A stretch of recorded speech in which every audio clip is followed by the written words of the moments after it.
పెను విషాదంగా పాశమైలారం ఘటన. సిగాచి కెమికల్ ఫ్యాక్టరీలో పేలుడు. హృదయ విదారకంగా దృశ్యాలు. మిన్నంటుతున్న కుటుంబీకుల రోదనలు. నమస్తే, ఆంధ్రప్రభకి స్వాగతం. నేను ప్రియాకాష్.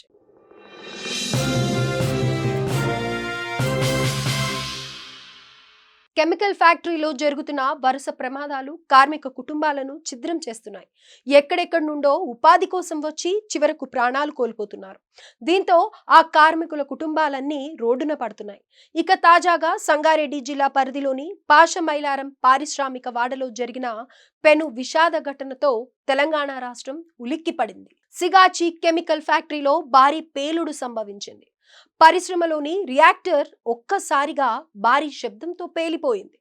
ఈ ఘటనలో ఇప్పటి వరకు 36 మంది చనిపోయారని రాష్ట్ర ప్రభుత్వం ప్రకటించింది. ఇంకా మృతుల సంఖ్య పెరిగే అవకాశం ఉంది. మరోవైపు తీవ్ర గాయాలతో మరికొంతమంది కార్మికులు ఆసుపత్రిలో చికిత్స పొందుతున్నారు. అయితే ప్రమాద సమయంలో పరిశ్రమలో మొత్తం 108 మంది కార్మికులు ఉన్నట్లు సమాచారం. పేలుడు జరిగిన సమయంలో ఆ తీవ్రతకు కంపెనీలో పనిచేస్తున్న కార్మికులు సుమారు 100 మీటర్ల దూరం వరకు ఎగిరిపడ్డారని స్థానికులు చెబుతున్నారు.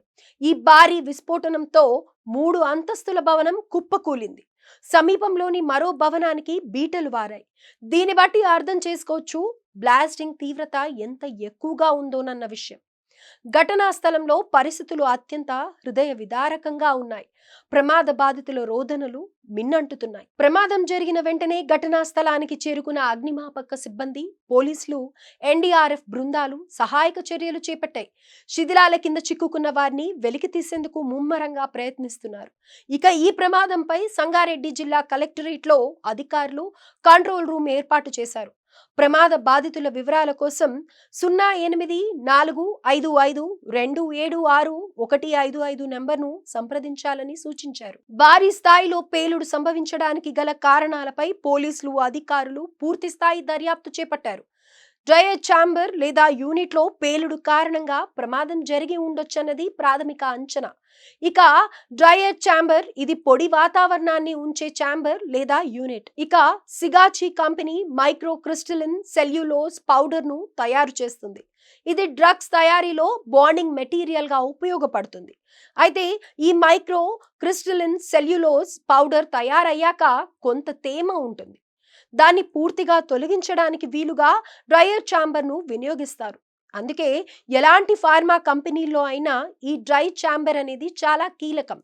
అంతేకాదు ఈ ఛాంబర్లలో సాధారణంగా 110 డిగ్రీల వరకు టెంపరేచర్ ఉంటుంది.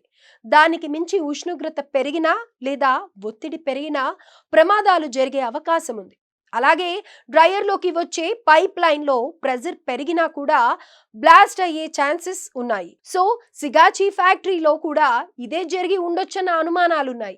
అలా అని కేవలం డ్రైయర్ పేలుడు మాత్రమే ఈ ఘటనకు కారణం కాకపోవచ్చని అధికారులు అంచనా వేస్తున్నారు. ఎందుకంటే బ్లాస్టింగ్ మాత్రమే జరిగి ఉంటే ఆ ప్రదేశం వరకే నష్టం జరిగేది. కానీ ఇక్కడ భవనం కూడా కుప్పకూలడంతో శిథిలాల కింద చిక్కుకుని మరికొంతమంది ప్రాణాలు కోల్పోయారని తెలుస్తోంది. అయితే ఇటువంటి ఘటన జరగడం మాత్రం తెలంగాణలో ఇదే తొలిసారి. ఇక ఈ ఘటన నేపథ్యంలో పరిశ్రమల్లో భద్రతా ప్రమాణాలపై త్వరలోనే ఓ కమిటీని ఏర్పాటు చేస్తామన్నారు మంత్రి వివేక్. అలాగే అధిక పని గంటలపై కార్మికులు ఫిర్యాదు చేస్తే లేబర్ కమిషన్ దర్యాప్తు చేస్తుందని చెప్పారు. అనంతరం మంత్రి దామోదర్ రాజనరసింహ మాట్లాడుతూ ఈ ఘటనను దురదృష్టకరమని పేర్కొన్నారు.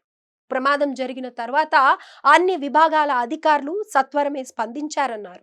అయితే పేలుడికి గల కారణాలను మాత్రం ఇప్పుడే చెప్పలేమన్నారు. ఈ పరిశ్రమ 40 ఏళ్లుగా పనిచేస్తోందన్న మంత్రి Damodar Rajanarasimha micro crystalline cellulose powder ను ఇక్కడ తయారు చేస్తారని తెలిపారు. ఇక ఈ ప్రమాదంలో ప్రాణాలు కోల్పోయిన కార్మిక కుటుంబాలకు కంపెనీ యాజమాన్య సమన్వయంతో 1 కోటి పరిహారం ఇవ్వాలని అధికారులను ఆదేశించినట్లు సీఎం రేవంత్ రెడ్డి ప్రకటించారు. అలాగే బాధిత కుటుంబాలకు ప్రభుత్వం అండగా ఉంటుందని తెలిపారు. సిగాచి కెమికల్ ఫ్యాక్టరీ తరహా ఘటనలు భవిష్యత్తులో పునరావృతం కాకుండా చర్యలు చేపట్టాలని సీఎం రేవంత్ రెడ్డి ఆదేశాలిచ్చారు. కంపెనీలో అధికారులు విస్తృతంగా తనిఖీలు నిర్వహించాలన్నారు. లోపాలను గుర్తించి నివేదిక ఇవ్వాలని సూచించారు. అయితే ఇప్పటికే హైదరాబాద్ శివారులోని పలు పారిశ్రామిక వాడల్లోని పరిశ్రమల్లో తనిఖీలు, సేఫ్టీ ఆడిట్ సరిగ్గా జరగడం లేదన్న విమర్శలు వినిపిస్తూనే ఉన్నాయి. దీంతో తరచూ ప్రమాదాలు జరుగుతున్నాయి.